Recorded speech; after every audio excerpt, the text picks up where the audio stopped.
Ever generated an AI video that looks amazing, but feels like a still image from a history documentary? No movement, no energy, just kind of frozen in time? Yeah, we're not doing that today because I'm about to show you how to bring your AI videos to life with Kling AI's Motion Brush.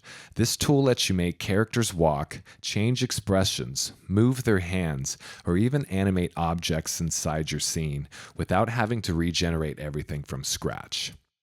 Let's get into it. So, what is the Motion Brush? It's a tool inside Kling AI that lets you add movement to your AI generated videos.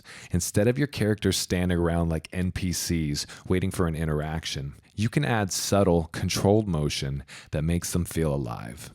But let's be real, not everything works. So, here's what actually does.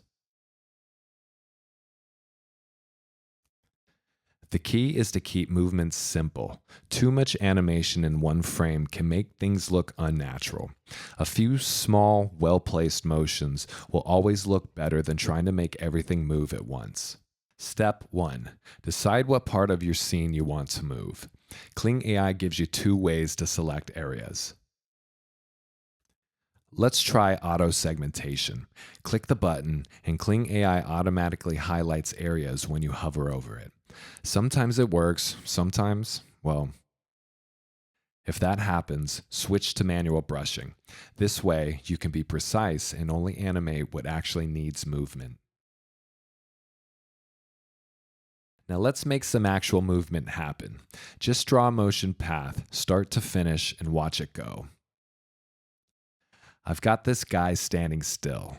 I'll draw a motion path, and boom, he's walking.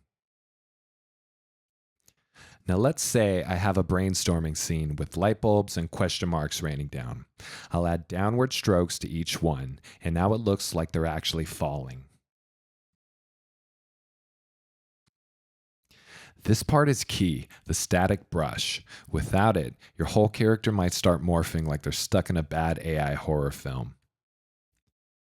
Use it to lock down anything that shouldn't move. If you're animating a hand, lock the head and the body. If you're making objects rain, lock the background so reality doesn't collapse.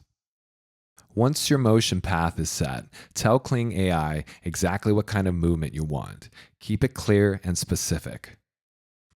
And that's how you bring motion to your AI images using Kling AI's Motion Brush. No more stiff, lifeless frames, just smooth, realistic movement. If this helped you, hit that like button, drop a comment, and subscribe for more AI video tips. I'll catch you in the next one.